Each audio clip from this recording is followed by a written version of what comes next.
Question number 5 में हमारे पास गिवन है एक फॉल के दौरान एक 95 केजी का रॉक क्लाइंबर है जो अपने आप को फाइंड करता है यानी अपने आप को देखता है dangling from the end of a rope यानी कि अपने आप को लटका हुआ पाता है एक रोप के एंड से जो कि 15 मीटर लंबी है और 9.6 mm की डायमीटर है उसका। लेकिन वो जो लेंथ है उसकी वो स्ट्रेच हो गई है 2.8 सेंटीमीटर से। तो इसी रोप के लिए हमें स्ट्रेन निकालना है, हमें स्ट्रेस निकालना है और हमें मॉडुलस ऑफ इलास्टिसिटी निकालना है। ठीक है, इसको सॉल्व करने के लिए सबसे पहले जो हमारे पास गिवन डेटा है उसको लिख लेते हैं। तो मास हमारे पास है 95 केजी, लेंथ ऑफ रोड है हमारे पास 15 metre, diameter of rod given है 9 पॉइंट सॉरी रॉड नहीं रोप, डायमीटर ऑफ रोप हमारे पास गिवन है 9.6 mm। तो यहाँ पे हम डायमीटर से रेडियस निकालेंगे डिवाइड करके 2 से। तो ये हो जाएगा 4.8 mm, इसको मीटर में हमने चेंज कर लिया। एक्सटेंशन हमारे पास गिवन है 2.8 सेंटीमीटर, इसको भी मीटर में हमने चेंज कर लिया। आगे हम निकालते हैं स्ट्रेन। तो स्ट्रेन का हमारे पास फॉर्मूला होता है longitudinal strain divide by sorry longitudinal strain का हमारे पास फॉर्मूला होता है delta L by L. Delta L हमारे पास कितना था 2.8 इंटू 10⁻², और जो ओरिजिनल लेंथ थी वो थी हमारे पास 15 मीटर। दोनों को डिवाइड कर दिया, सॉल्व करके हमारे पास आंसर आएगा 0.186 इंटू 10⁻²। इसको प्रॉपर साइंटिफिक नोटेशन में लिखें तो आंसर हो जाएगा 1.86 इंटू 10⁻³ स्ट्रेन की कोई यूनिट नहीं होती इसलिए हम यहाँ पे कोई यूनिट नहीं लगाएंगे। नेक्स्ट हमें स्ट्रेस निकालना है। स्ट्रेस का फॉर्मूला होता है फोर्स अपॉन में एरिया। फोर्स हमारे पास आ जाएगी mg, mass of rock climber हमें गिवन था 95, जी की वैल्यू हमने रख दी 9.8, एरिया की जगह हम रखेंगे πr² और पाई की वैल्यू होती है 22/7। रेडियस की जगह हम रखेंगे जो हमने ऊपर निकाला था दैट इज 4.8 इंटू 10⁻³ का होल स्क्वायर। इसको सॉल्व करते हैं तो ये हो जाएगा 95 मल्टीप्लाई बाय 9.8, जो 7 था इसको पहुंचा देंगे ऊपर और नीचे कितना बच जाएगा 22 मल्टीप्लाई बाय 4.8 का स्क्वायर हो गया 4.8 इंटू 4.8, 10⁻³ का स्क्वायर हो गया 10⁻6। इनको मल्टीप्लाई करके लिखते हैं तो यहाँ पे इन तीन वैल्यूज को मल्टीप्लाई करके हमारे पास आंसर आएगा 6517, और नीचे वाली तीन वैल्यूज को मल्टीप्लाई करके आंसर आएगा 506.9। 10⁻6 को ऊपर पहुंचा दो, ये हो जाएगा 10⁻+6। इन दोनों को हम डिवाइड करते हैं आपस में तो आंसर आएगा 12.8 और 10⁻6 आएगा एज इट इज। तो इसको प्रॉपर साइंटिफिक नोटेशन में लिखते हैं, पॉइंट को इधर खिसका देंगे तो आंसर आ जाएगा 1.28 इंटू 10⁻7 न्यूटन पर मीटर स्क्वायर। नेक्स्ट हमें निकालना था मॉडुलस ऑफ इलास्टिसिटी। तो मॉडुलस ऑफ इलास्टिसिटी हमें पता है सिंपल सा फॉर्मूला है स्ट्रेस बाय स्ट्रेन। स्ट्रेस हम निकाल चुके हैं 1.28 into 10⁻7 divide by strain 1.86 into 10⁻³ ये सॉल्व करके आ जाएगा पॉइंट में 688 इंटू 10⁻10। तो ई हमारे पास कितना आ गया 6.88 इंटू 10⁹ न्यूटन पर मीटर स्क्वायर। ठीक है, आगे देखो। आगे हम देखते हैं क्वेश्चन नंबर 6। क्वेश्चन नंबर 6 में हमारे पास गिवन है एक स्टील केबल है जिसका रेडियस गिवन है 1.5 सेंटीमीटर जो कि सपोर्ट कर रही है एक चेयर लिफ्ट को स्काई एरिया में। अगर मैक्सिमम स्ट्रेस हमारे पास जो गिवन है वो 10⁸ न्यूटन पर मीटर स्क्वायर है, तो हमें बताना है कि ये जो केबल है वो मैक्सिमम कितना लोड को सपोर्ट कर सकती है। तो जो गिवन डेटा है वो हमने लिख लिया, रेडियस हमारे पास इतनी है, मैक्सिमम स्ट्रेस हमारे पास इतनी है, इनको प्रॉपर एसआई यूनिट्स में हम चेंज कर लेंगे। तो हमारे पास मैक्सिमम स्ट्रेस का फॉर्मूला क्या होगा, maximum force divide by area. हमें मैक्सिमम फोर्स निकालनी है, तो मैक्सिमम फोर्स निकालने के लिए हम स्ट्रेस को किससे मल्टीप्लाई करेंगे, एरिया से। तो ये हो गया stress multiplied by πr²। Stress हमें गिवन था 10⁸, यहाँ पे पाई की जगह रखेंगे 3.14 इंटू में 1.5 इंटू 10⁻² का होल स्क्वायर। ये हो जाएगा 10⁸, 3.14 एज इट इज, 1.5 का स्क्वायर हो जाएगा 2.25। इसको आपस में मल्टीप्लाई करते हैं 3.14 और 2.25 को, तो हमारे पास आंसर आएगा 7.065। इसको हम अप्रॉक्स में राउंड ऑफ करके लिख सकते हैं 7.1 इंटू 10⁴ न्यूटन। ये आ गया हमारे पास आंसर। चलते हैं क्वेश्चन नंबर 7 पे। क्वेश्चन नंबर 7 में हमारे पास क्या गिवन है, एक वायर है जिसकी लेंथ गिवन है 2.5 मीटर, उसका परसेंटेज स्ट्रेन हमारे पास गिवन है 0.012%। ठीक है, और हमें इसमें एक्सटेंशन निकालना है कि इस वायर का एक्सटेंशन क्या होगा। बहुत ही सिंपल सा क्वेश्चन है, जैसा कि हमें लेंथ गिवन है, परसेंटेज स्ट्रेन गिवन है, तो परसेंटेज स्ट्रेन से हम यहाँ से लॉन्गिट्यूडनल स्ट्रेन निकालेंगे। कैसे, परसेंटेज स्ट्रेन का फॉर्मूला क्या होता है, delta L by L multiply by 100 equal to 0.012, ये हमारे पास गिवन था। यहाँ से हम इसकी वैल्यू निकालेंगे तो 100 को कहाँ ले जाएंगे, डिवाइड में, तो 100 आ गया डिवाइड में। अब इस यहाँ से हमें डेल्टा एल निकालना है, तो एल को कहाँ ले जाएंगे, ऊपर, क्योंकि डेल्टा एल ही हमारा वो एक्सटेंशन है जो हमें फाइंड करना है। तो यहाँ पे लेंथ हमारे पास क्योंकि गिवन थी 2.5, उस वैल्यू को यहाँ पे रखा, इस पूरे को सॉल्व करेंगे तो 0.012 इंटू 2.5 डिवाइड बाई 100 सॉल्व करके आंसर आएगा हमारे पास 3 इंटू 10⁻⁻⁴ मीटर। इसको मिलीमीटर में कन्वर्ट कर देंगे तो मिलीमीटर में हमारे पास आ जाएगा 0.3 mm। ठीक है, आगे हमारे पास क्वेश्चन नंबर 8। क्वेश्चन नंबर 8 क्या कह रहा है, दो स्ट्रिप्स है मेटल की जिनको हमने रिवेट किया है together at there ends by 4 rivets. यानी कि दो मेटल की स्ट्रिप्स हैं। रिवेट्स क्या होता है, रिवेट्स आपको पता है सिंपल सा कुछ एक नेल लाइक स्ट्रक्चर होता है जैसे कि ये। ठीक है, अब यहाँ पे हमने क्या किया है, दो मेटल की रिवेट्स ली है, सॉरी दो मेटल की प्लेट्स ली है, उनको हमने रिवेट किया है। ठीक है, अब ये रिवेट जो है ना, रिवेट कुछ इस तरह का स्ट्रक्चर होते हैं, ये इन्हें हम नेल्स या फिर नट बोल्ट्स की जगह यूज करते हैं। ठीक है, लेकिन ये जो यूज होते हैं ये एक बार को लगाए जाते हैं तो परमानेंट हो जाते हैं, इनको हम खोल नहीं सकते। ठीक है, अब यहाँ पे इसी तरह की हमारे पास क्या है, दो मेटल प्लेट्स हैं। सपोज करो ये हमारे पास मेटल प्लेट्स हैं, इसी तरह की एक और मेटल प्लेट है जो हमने इसी के ऊपर रखी, और इन दोनों मेटल प्लेट्स को जोड़ा हमने 4 रिवेट्स के थ्रू, और वो रिवेट्स हमने कनेक्ट करे हैं दोनों एंड्स पे, यानी कि 2 रिवेट्स यहाँ और 2 रिवेट्स यहाँ। तो ऐसे 4 रिवेट्स लगाए हैं। अब एक रिवेट का डायमीटर हमारे पास गिवन है 6 mm, इसको इसका रेडियस निकालेंगे और मीटर में चेंज कर देंगे तो आंसर आएगा हमारे पास ये। ठीक है, अब हमें इसके अंदर निकालना क्या है, what is the maximum tension that can be exerted by the riveted strip if the shearing stress on the rivet is not to exceed this. अब हमें यहाँ पे ये बताना है कि रिवेटेड स्ट्रिप द्वारा कितना मैक्सिमम टेंशन यहाँ पे हम एक्सर्ट कर सकते हैं।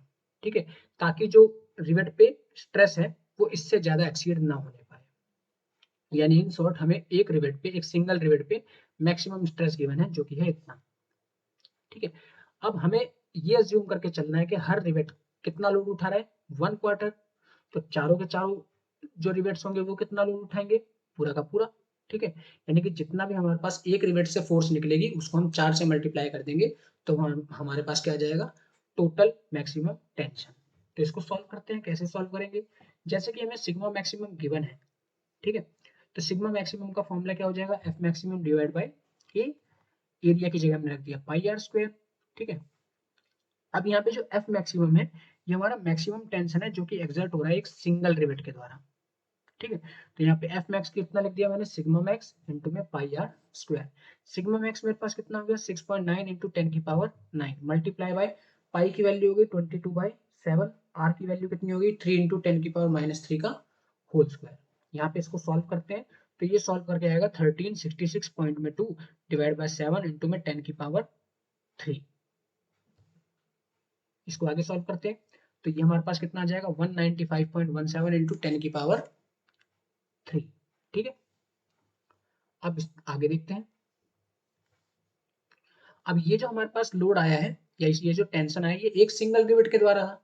ठीक है, तो total force exerted by 4 rivets कितना हो जाएगा, इसको हम 4 से मल्टीप्लाई कर देंगे तो ये हमारे पास आंसर आएगा 780.68 इंटू में 10⁻3।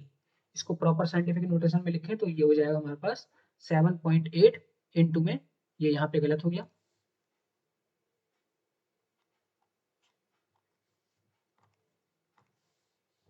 ये हमारे पास आएगा 7.8 इंटू में 10⁵ न्यूटन। अब चलते हैं क्वेश्चन नंबर 9 की तरफ। क्वेश्चन नंबर 9 में हमारे पास क्या गिवन है, एक वायर है जिसकी लेंथ गिवन है 4 मीटर और उसका क्रॉस सेक्शनल एरिया गिवन है 2 मीटर स्क्वायर। इसको हम स्ट्रेच कर रहे हैं कितनी फोर्स के साथ, 3 किलो न्यूटन की फोर्स के साथ। तो हमें डिटरमाइन करना है the change in length due to this force. इस फोर्स की वजह से इसके अंदर लेंथ में कितना चेंज आया हमें ये निकालना है। और यंग्स मॉडुलस ऑफ मटेरियल हमें दे रखा है 110 इंटू 10⁹9 न्यूटन पर मीटर स्क्वायर। तो यहाँ पे हमारे पास क्या क्या डेटा गिवन है, length of wire, area, force और यंग्स मॉडुलस। तो यहाँ पे हमें पता है यंग्स मॉडुलस का फॉर्मूला क्या होता है, force into length divide by A into delta L. अब मुझे चेंज इन लेंथ निकालना है यानी कि एक्सटेंशन, तो डेल्टा एल को ऊपर ले जाएंगे, वाई को नीचे, तो हमारे पास फॉर्मूला कुछ ये बन जाएगा। अब यहाँ पे हम वैल्यूज को सब्स्टिट्यूट करते हैं तो फोर्स हमारे पास गिवन था 3 इंटू 10⁻3, लेंथ हमारे पास है 4 डिवाइड बाय एरिया हमारे पास गिवन है 2 मीटर स्क्वायर और वाई हमारे पास गिवन है 110 इंटू 10⁹9। 3 4 जा होता है 12, ये हो गया 12 इंटू 10⁻3 डिवाइड बाय 110 इंटू 2 हो गया 220 इंटू 10⁻9। ठीक है। अब यहाँ पे इसको सॉल्व करेंगे तो 12/220 कितना आएगा 0.0545 और 10 की पावर यहाँ पे था 3 तो 10 की पावर 3 और 9 को ले जाएंगे हम ऊपर तो ये हो जाएगा 3 माइनस 9 और 10 की पावर 3 माइनस 9 आ जाएगा 10 की पावर -6 मीटर। इसको सॉल्व करके हमारे पास आंसर कितना आ गया 54.5 इंटू 10 की पावर -6 मिलीमीटर। अब ये मिलीमीटर कहाँ से आया, ये पॉइंट को हमने 3 डिजिट खिसका दिया पीछे, ठीक है। तो 3 डिजिट का मतलब यहाँ पे क्या हो गया, ये 1000 से इसको मल्टीप्लाई कर दो, ठीक है। 1000 से मल्टीप्लाई कर दिया तो वही 1000 आपका यहाँ क्या बन गया, मिली। नेक्स्ट क्वेश्चन पे चलते हैं। नेक्स्ट क्वेश्चन में हमारे पास गिवन है एक बॉल है जिसका मास गिवन है 100 ग्राम, उसको हमने अटैच कर रखा है to the end of a string of an elastic material, जिसकी लेंथ हमारे पास गिवन है और क्रॉस सेक्शनल एरिया गिवन है 49 एंड 20 mm² रिस्पेक्टिवली। हमें यहाँ पे यंग्स मॉडुलस निकालना है इस वायर का, जिस वायर में हमने ये मास को अटैच किया या बॉल को अटैच किया है, ठीक है। और यंग्स मॉडुलस हमें निकालना है कब, जब हम इस स्ट्रिंग को व्हर्ल कर रहे हैं, ठीक है, एक सर्कल में कितनी स्पीड के साथ 40 आरपीएस और किस सर्कल में हम घुमा रहे हैं इसको 102 सेंटीमीटर के सर्कल में। तो यानी कि ये हमारे पास पहले ओरिजिनल था, इसको जब हमने घुमाया तो ये अप्रॉक्स 102 डायमीटर के, यानी कि ये है जो हमारे पास 102 डायमीटर के सर्कल में वर्ल कर रहा है, ठीक है, या फिर सर्कुलर मोशन कर रहा है। तो जो भी गिवन डेटा था वो हमने यहाँ पे लिख दिया प्रॉपर एसआई यूनिट्स में कन्वर्ट करके, ठीक है। रिवॉल्यूशन पर सेकंड का मतलब हमारे पास फ्रीक्वेंसी गिवन है 40 आरपीएस। अब देखो यहाँ पे उसकी जो ओरिजिनल लेंथ थी वो थी 49 सेंटीमीटर, बट जिस डायमीटर में वो घूम रहा है वो था 102, अगर हम रेडियस निकाले तो वो जाएगा 51 सेंटीमीटर। अब 49 सेंटीमीटर की इसकी ओरिजिनल लेंथ थी और ये जिस डायमीटर में घूम रहा है वो है 51 सेंटीमीटर, यानी कि इसकी लेंथ में कुछ एक्सटेंशन हुआ है। अब लेंथ में एक्सटेंशन तभी होगा जब वहां पे कुछ फोर्स अप्लाई होगी।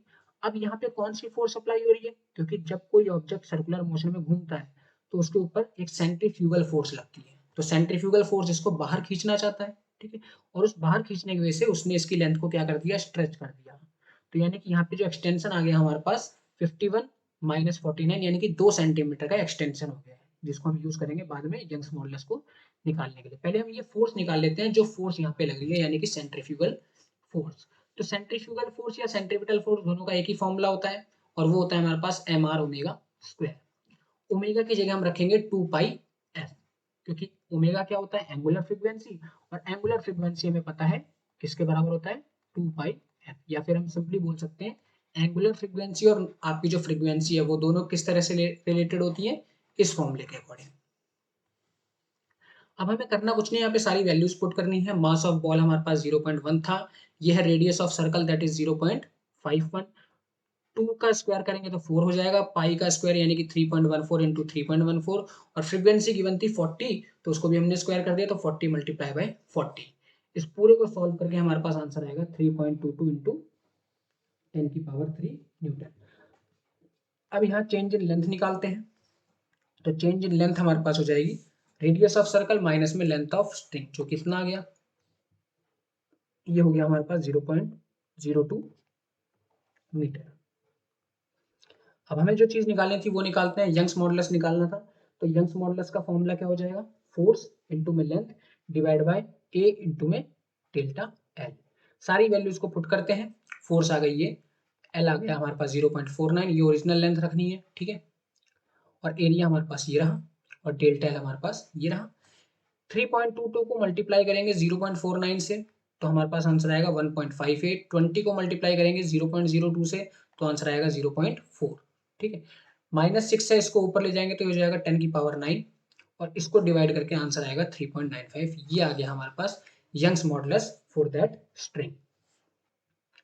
नेक्स्ट क्वेश्चन हमारे पास question number 11, what will be the decrease in volume of 100 centimeter cube of water under pressure of 100 atm। हमसे यहाँ पे क्या पूछा गया है कि वाटर लिया है हमने, ठीक है, उस वाटर पे हम प्रेशर अप्लाई कर रहे हैं 100 एटीएम का, ठीक है, तो हमसे ये पूछा गया है कि उसके वॉल्यूम में कितना डिक्रीज हो जाएगा अगर उसका ओरिजिनल वॉल्यूम कितना है 100 सेंटीमीटर क्यूब, और कंप्रेसिबिलिटी ऑफ वाटर हमें गिवन है जो कि है ये। तो यहाँ पे हमारे पास क्या क्या गिवन है, प्रेशर गिवन है और ओरिजिनल वॉल्यूम गिवन है। कंप्रेसिबिलिटी जिसको हम बीटा से डिनोट करते हैं वो हमारे पास गिवन है। अब जैसा कि हमें पता है कंप्रेसिबिलिटी क्या होती है 1 बाय बल्क मॉडुलस, तो हमने लिखा compressibility is equal to 1 by B.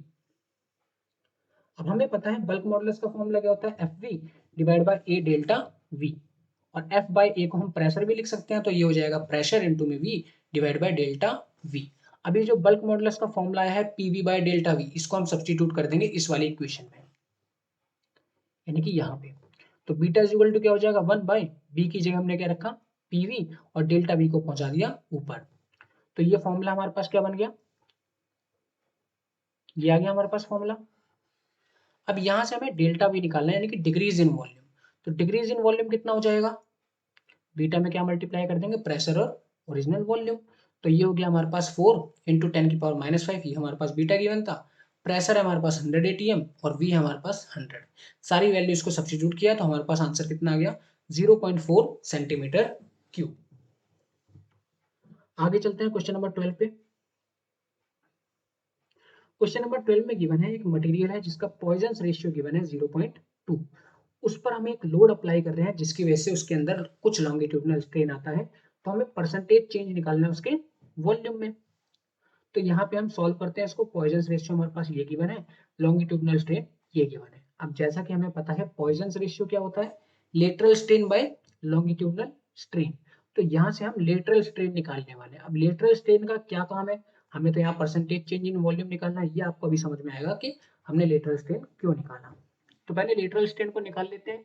तो लेटरल स्ट्रेन हमारे पास क्या आ जाएगा delta R by R divide by R is equal to minus में, देखो ये 0.2 था, ठीक है, 0.2 को एज इट इज यहाँ रखेंगे और L delta L by L, sorry 0.2 को एज इट इज रखेंगे डेल्टा एल, और एल को हम ले जाएंगे इस तरफ, तो ये हो जाएगा डेल्टा एल बाय एल। इसको सॉल्व करते हैं तो ये हो जाएगा minus 0.2 delta L by L हमें ऑलरेडी गिवन था, ये रहा। तो ये हमारे पास सॉल्व करके कितना आएगा माइनस में 0.6 इंटू 10⁻³ अब हमें परसेंटेज चेंज इन वॉल्यूम निकालना है, तो हमें वॉल्यूम का फॉर्मूला पता है क्या होता है पाई आर स्क्वायर इंटू एल। तो चेंज इन वॉल्यूम कैसे निकलेगा, ये हमने यूनिट्स एंड डायमेंशन में सीखा था जब हमने एरर का टॉपिक किया था कि किसी भी चीज में हम चेंज कैसे निकालेंगे इस फॉर्मूले के थ्रू, यानी v की जगह हम लिखेंगे delta we by v equal to pi, pi में कोई चेंज नहीं होगा, चेंज किसमें हो रहा है रेडियस में, तो रेडियस की जगह हम क्या लिखेंगे डेल्टा आर बाई आर, उसके ऊपर जो पावर है उसको हम आगे मल्टीप्लाई कर देंगे प्लस में डेल्टा एल बाई एल। अब इसको सॉल्व करते हैं आगे, तो ये क्या हो जाएगा delta we by V is equal to 2 multiply by delta R by R, क्या था ये वैल्यू थी, इसको हमने एज इट इज लिख दिया, प्लस में 3 इंटू में 10⁻⁻3, ये हमारा डेल्टा एल बाई एल था। यहाँ 10⁻⁻3 को हम कॉमन निकाल लेंगे तो अंदर बचेगा -1.2 प्लस में 3, इनको माइनस करेंगे तो हमारे पास आंसर आएगा 1.8 इंटू 10⁻⁻3। अब हमें परसेंटेज चेंज निकालना था वॉल्यूम में, तो परसेंटेज चेंज निकालने के लिए हम 100 से मल्टीप्लाई कर देंगे और ये हमारे पास आंसर आ जाएगा 0.18%।